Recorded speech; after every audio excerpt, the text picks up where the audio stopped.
My name's Katie Anderson. I am the Executive Director of the Springfield Housing Authority. I've been in this business for over 30 years, and again, I started when I was in grade school, but, you know, affordable housing is different in different communities, without a doubt. At Springfield Housing Authority, we have a very robust housing choice voucher programs. Like Travis mentioned earlier, we have that particular program for the city. It's a tenant-based program for the most part. We also own and manage public housing, and so those are the physical units that we own that were built many years ago, and of course they're all income-based. And then we are also in a public-private partnership where the Housing Authority has chosen to redevelop its own properties because they are very aged, as you guys know. And so we have about 297 units of family housing that are spread throughout the community in the city of Springfield. Different names on them. They look similar. They're 1, 2, 3, 4, 5 bedrooms. So they are family units for the most part. There are some seniors living in those as well. But for the most part, those are our family units. And that public-private partnership is one where we redevelop those properties with low-income housing tax credits, 4% credits. And so they've been updated and renovated, and as a part of that, they moved from the public housing portfolio over to the project-based voucher portfolio that you heard Travis talk about earlier. And so, we do manage those as well. We are in the process right now. We still have 4 senior towers that are actual physical properties that we own in the downtown area. And so you'll see those. They're in a variety of ways. I actually did identify the names. That's my handout that you guys have. And so those are senior towers that are for families whereby at this current time they're still public housing. So they pay rent based on their income, of course, in that category. We have been funded for a tax credit project at one of the properties. That's our Stillwell project. It should be closing. We had hoped it would close by the end of the year, but it looks like it's probably going to be after the first of the year. And so that will also move to a public-private partnership as well. We have about $40 million that's going into that project to update it and take care of the needs of the families there. It will become a public-private partnership as well. Now, I'll just quickly say this and move to everybody else, but that does not affect the tenant's rent. The tenant's rent is still the same. They are protected by those project-based vouchers, as you heard Travis say. But that's a little bit about what we do, and I'm excited to be here today. Thank you. Good afternoon. My name is Rita. I am with Design and Associates. I started working on affordable housing with different clients since 2003 and learned a lot from my clients and how beneficial it was for communities to build affordable housing. And I believe in 2011, I started with Raja Properties and Four Corners developing affordable housing in Missouri, Colorado, Texas, Oklahoma, Arkansas, and we do from the architecture side of it to the developing, as well as some of it we did our own construction as well. But since 2011, we have seen how incredible that, just the difference we made with different lives, how created communities that they were so happy that they'd be able to see that there is a need and provide shelter to reducing poverty, and we continue to do so. Kylee Brown, Director of Affordable Housing and Tax Credit Lending at OakStar Bank. I finance development utilizing the different programs that we're talking about today. My goal is to be a creative financial partner for the existence, sustainability, and future development of affordable housing. I'm focused on OakStar Bank's footprint in Colorado, Kansas, and Missouri. But that's a little bit of what I do. Good afternoon. I'm Brandan Griesemer. I'm the Executive Director of Restore SGF, and we're a relatively new nonprofit, but I spent a career in planning and development for cities in the Kansas City metro areas, but most recently, and the bulk of my career has been here for the city of Springfield.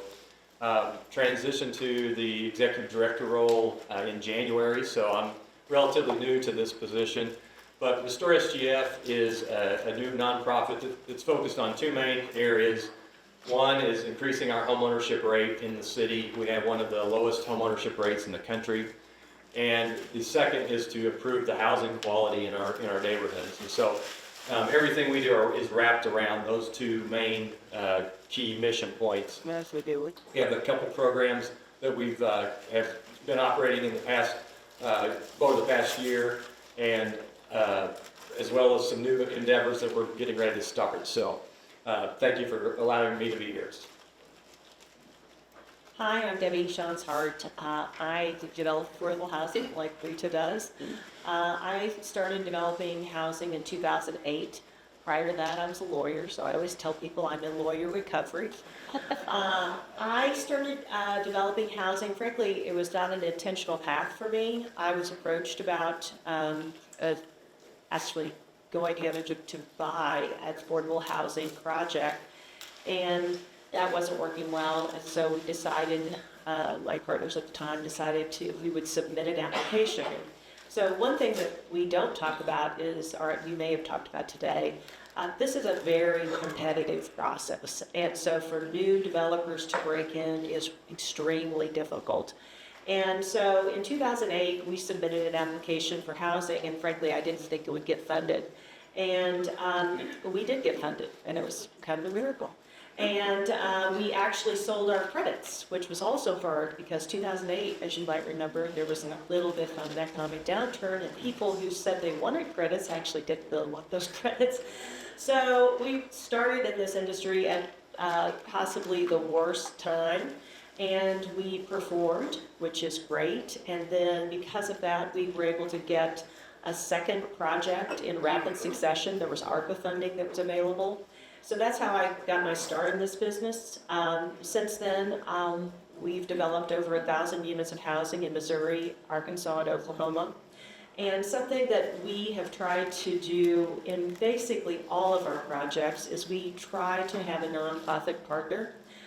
The tax credit program is fantastic because it truly does deliver quality, safe, energy efficient, affordable housing.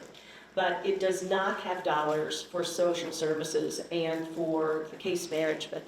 And anytime you are serving a special needs population, you have to have supportive services. And you have to do it in a meaningful way. And that means I'm not the expert on that. I have to get a nonprofit that's their business. And I can't ask them to hit their back pocket to do it because that doesn't make a lot of sense.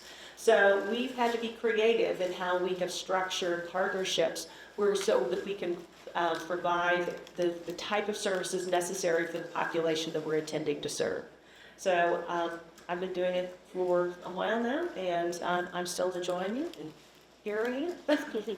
Okay, wonderful. As you can see, we have a wealth of knowledge right here. So I'm going to start the first question. This one is for Debbie and Rita. What are some of the initial steps involved in starting an affordable housing development using those LIHTC funds that you're talking about?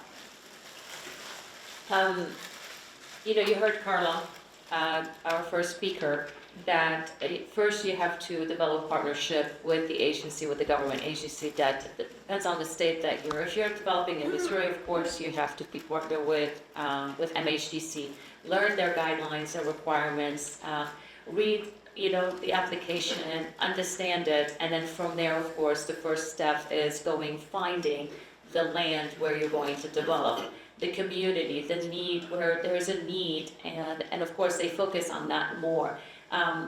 You would think sometimes, it's easy to find land. No, it's not.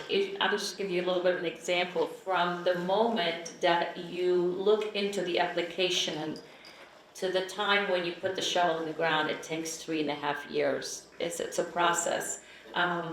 It's not as easy, but yes, it can be done, because by finding the property, by making sure that the property is zoned properly for the project, and if it's not, you're going through planning and zoning, and sometimes, of course, city officials are not easy. Some of them are easy to deal with, and some of them they're not. And not to mention, of course, neighborhoods. They look at affordable housing. Oh my gosh, no, we don't want them in our backyard. But sometimes if they do understand, it actually enhances their community and it brings the value of their properties. So for finding the land and the land that it needs to be somewhere that you can't just put the people that need to live in those housing, that you have to put them somewhere in the desert. They have to be somewhere where everybody else is living, close to amenities, from hospitals to schools. You've got the two types, from senior housing to multifamily, to make sure that if the senior housing, they have to be in a community where close, distance to grocery store, to healthcare, multifamily, where there are schooling, parks, amenities. So once you do find the property, then of course you submit it to MHTC, and then from there MHTC would have to tell you, kind of give you their input if it's the right place to develop. And then from there, of course, you're gonna have to put the application in, partner with the financial institutions from, OakStar, or, who's syndicating your project, who's going to sell the credits. And of course, by looking at that, and I'm sorry, I'm going into this if that's what you want, but there's so many guidelines you have to follow. Looking into the financial aspect of it, right? To make sure, and then the main thing is where it is, what community you're developing in. And to make sure that you'll have the people that they will be living there, right, can afford to live there, which is a certain rent that it's affordable, and the community, the people that are going to live there, they have to qualify. So it's just a process, and like I said, it takes 3 to 3.5 years before you put the shovel in the ground, and then you start construction, and that's when you're walking into the unknown. Because we do from new construction to rehab, historic. And we say, okay, 12 months to get the project going. Sometimes it takes more, but you have to meet the deadline because, the credits, you lose the credits. So it goes on and on. It might look easy at the beginning, but it's a bit difficult. But the end results, when you move the families or the seniors to their unit and see the happy faces, the smiles on their faces, that they have shelter, they have roof over their head, that's the best, that you say it's all worth it. Thank Thank you. Do you have anything to add to that, Debbie? Well, I would just say this. So I started, as I told you, developing in 2008. In 2008, I will say that in most communities in Southwest Missouri, affordable housing was really kind of a nasty word. Communities were not very welcoming for affordable housing. In fact, there was a huge NIMBY argument, and it was very, very challenging. And so how we originally started selecting properties is we would look at census data for poverty rates, figuring out what the need was. And then again, I mentioned before about finding partners. We actually would work with nonprofit partners that were serving the populations that we were trying to serve. And that would mean individuals that were earning less than 60% of the area median income, both seniors and families. So I would say that there's been a great change now in how you would approach it. So today, how I would approach a project is I would reach out, as Carla mentioned, I'd reach out to the communities. And in many instances now, they reach out to us. They actually pick up the phone and say, hey, we've seen your project. We know that you do this kind of work. Would you be interested in doing something here? So it's really quite a different attitude and atmosphere than it was when I started in 2008, which is welcome because obviously today there's a tremendous need for affordable housing in every community in our state and in our adjoining states. So I would just say that's the difference in how I approach it today. Thank you. Rita, you mentioned partnering with the banking. Kylee, can you tell us what strategies have you found most effective for financing and developing new affordable housing projects using those tax credits, LIHTC? Yeah, good question. Occasionally we have to be the bad guy. It's can be really challenging to get loans to work for affordable housing, and we are highly regulated institutions. And so we have regulators and examiners coming into our offices every 12 or 18 months telling us, what they want to see and what they want to see our loan portfolio to look like. And that's quick amortizations, that's lots of equity, that's lower loan to values, and that doesn't always fit the affordable housing model. And so I think creative financing solutions involve us having those conversations with our regulators, and that's what we're doing regularly. We're talking to them about why we need higher concentration limits for CRE, specifically for affordable housing, why amortizations need to stretch to 35 or 40 years, why less equity up front and longer repayment sources, equity coming in maybe at the end when cash flow is more available. We're having those conversations and trying to be as creative as we can. And unfortunately, creativity and finance don't always go together, but we are trying to have those conversations and allow the regulators to know that this is a conversation that needs to be happening so we can make progress in this area. Why is Wonderful. So, Brandan, you're one of these partners in all of this discussion. How does Restore SGF plan to address the shortage of affordable and workforce housing in Springfield? Well, I think one of the things I didn't mention in my first remarks was that we're a niche area of the affordable housing market. Really, what we focus in on is workforce housing, and just to paint that picture, those are your teachers, your firefighters, your police officers, your nurses. It's important to have housing for that group in any community, because that really sets a tone for that city. And so that's really our focus is those areas, and along the lines of our mission of the home ownership, one of the things that we're working with to improve the number of units, we have several programs where we are renovating houses, and that's existing housing stock, but our latest endeavor is we're actually looking at that missing middle component, and I'm sure a lot of you know that term, but you have single family housing on one end of the spectrum and you have multifamily on the other end of the spectrum, and that missing middle is that piece in between, your duplexes, your triplexes, quadplexes, townhomes. How can we encourage and actually develop more of those in the city in order to create more housing opportunities? I've got acquaintances who are saying, our kids can't afford a house in this community, but we could afford it. They could afford their own townhome or something along those lines because the overall costs are lower to develop. And so that's one of the areas that we're looking into. We've had some discussions with other entities. Really, the piece is where's that land? Because in a city like Springfield, the majority of it is already it's already developed.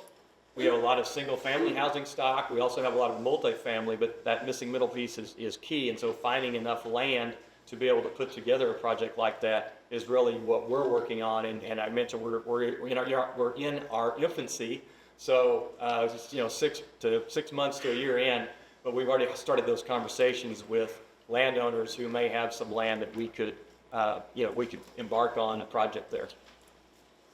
Thank you. So, Katie, let's hear from you. So, what strategies does the Housing Authority of Springfield implement to increase the availability of affordable housing options for low-income families within the city limits? Thank you. So, at the Housing Authority of Springfield, we actually have two focus areas that we call a part of our short-term and long-term strategies. Excuse me, because as you heard me say earlier, the Housing Authority already owns units that are in the public housing portfolio, but some of them are 50 years old. And so while I feel like we've done a great job at keeping them up, they simply don't meet the needs of today's modern families often. And so we have employed in our short-term strategy that we are redeveloping and preserving the current housing we own for ourselves. And so that's our initial strategy, because we believe strongly in taking care of the families that we have first obligation for. So that's our short-term strategy, and we will then move to what we call our long-term strategy after we redevelop our properties. We, because as a part of that, we are a partner in a development, and I think you heard Ms. Carla say earlier, talk about the developer fees and things of that nature. So at the Housing Authority, we are what's called a quasi-governmental entity, which means we get federal funding, but we have a local board. But we also have a nonprofit arm to the Housing Authority, whereby we have other options available to us to develop new affordable housing. And so as a part of our long-term strategies, we will then begin to expand our portfolio to add to it. On the handout, you saw that the community has adopted a very detailed plan and recognizes the need in SGF, for an SGF, for housing, affordable housing in our community. So we are in alignment with that. And after we continue our preservation, we'll move into the development strategy where the Housing Authority will be a developer partner and will be an ownership and management structure. And so one of the keys with that is that, our entire existence of Universe is to provide long-term affordable housing options for the families. So as a developer, we are a developer that's here to stay in the community. We are very familiar in working with the clients. We will probably employ several different options that will hopefully strengthen our projects, because we do compete, just like the other two ladies mentioned here. We compete with them as a developer, but we expect to increase our portfolio. We have some property that we already own, that as we finish up our final senior tower for preservation, we will be adding some new units there on some property we already own. We have consistently been looking for other property, which is not an easy task, because we actually are confined only to the city limits of Springfield, because that's our level of authority. So we have already been searching for, and we do own some other property that we're looking at, and we fully expect to build new units. Some of those will probably have those project-based vouchers that Travis talked about earlier, because that's that deep subsidy to ensure that families, who are at a lower poverty level have access to that. We expect to add some other higher AMIs, area median income, in there as well, and possibly eventually some market rate, maybe for that missing middle workforce. So we are looking at different strategies and have some long-term ideas, but I think that one of the things that we offer that's perhaps different from another developer partner is, we are a service community. Our board members serve on our board at no cost. They don't earn anything from that. They're of service there, but we're very fortunate that we have members that are very embedded and involved in the community. So we have worked hard at Springfield Housing Authority to ensure that our missions, both short-term and long-term, are going to line up with what the community needs. So we look forward to that. We have several different things that are happening outside of just ensuring success for our families as well. But that is probably what we expect to do to add to that portfolio. Thank you. So the next question is for any of you. From your perspective and your role in these partnerships, what are some of the biggest challenges, and what solutions do you maybe see, or even if you had a magic wand, what solution do you see? So anyone like to start with your biggest challenges? True. I think it's the uncertainty of cost. In today's world, and in our program through MHTC, as Rita pointed out, we submit applications and we don't start construction of those projects for a year after the application has been submitted. And so we're guessing what construction costs are going to do. And you all may remember this little pandemic we had, which not only impacted the cost of items, but also the availability. So I think that is one of the biggest concerns we have, is just cost of actual construction of the units. The second thing that is a huge cost, that's a huge unknown that no one would have told me, and I don't think anyone would have predicted, it's the cost of insurance. And operations of your properties. And so from MHTC's perspective, as Carla pointed out, some of these projects are, they're 15 or 30-year project compliance periods, and you could submit an operating budget that assumes your insurance at, a flat rate or a normal cost of living rate. Nobody envisioned it was going up 250%. And so those, I would say, are the two biggest things. I agree with Debbie totally. Cost is number one. Number two for us too, because we want to continue and develop. The problem is, like Brandan said, it's hard to find the land. And once you do find land, if it's not the zone, then you have to go through planning and zoning. So for it to be successful, we have to partner all of us together, between MHTC, the developer, the general contractor, to the city officials, the community. And if that, you get 100% partnership, definitely for any developer, it's easy for them to develop, but right now it's cost and finding the land. That's a huge. And I'll just add to that, if you don't mind, our perspective is a little bit different simply because of the nature of our business, but, the lack of funding is a serious measure. Without a doubt, tax credits are competitive. Even the 4%, even though they're technically not competitive, they are capped. And so that scarce resource that people are chasing, makes it a little bit more difficult for us in particular as a housing authority because of the other regulatory aspects of what we deal with. It makes it even a bit harder for us. Now, we do have some other advantages that we pull into those financing tools, but that lack of funding, as a matter of fact, at our housing authority alone in the city limits, we probably have 4,000 people amongst our 3 programs waiting for assistance.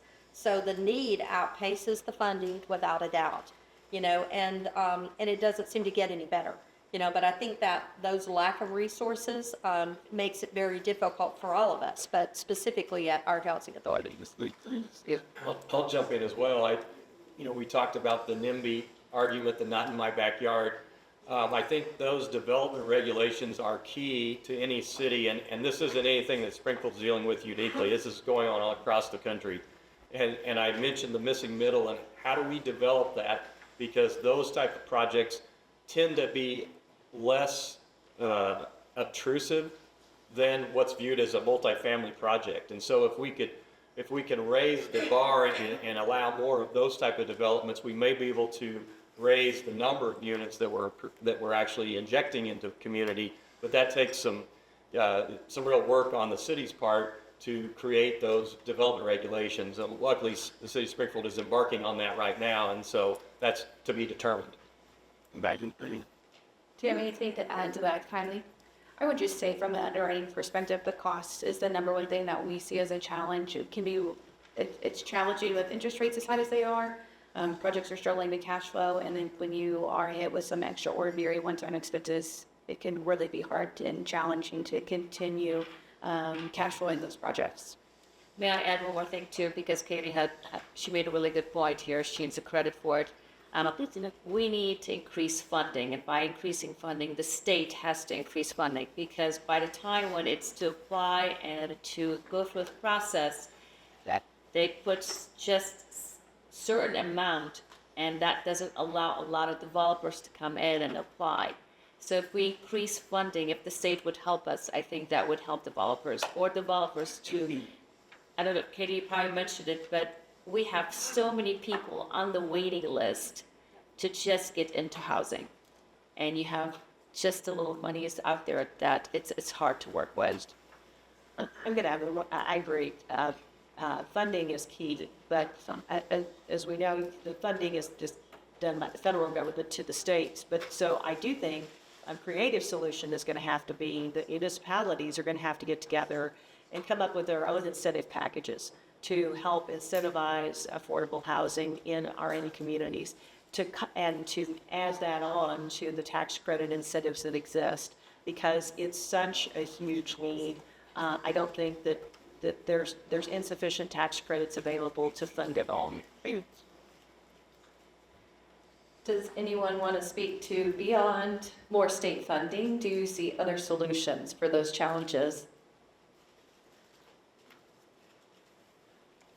I think any soft money, not necessarily, obviously incentive packages from the local government would be helpful, but any other soft money that could come in. I know there are other grant programs available.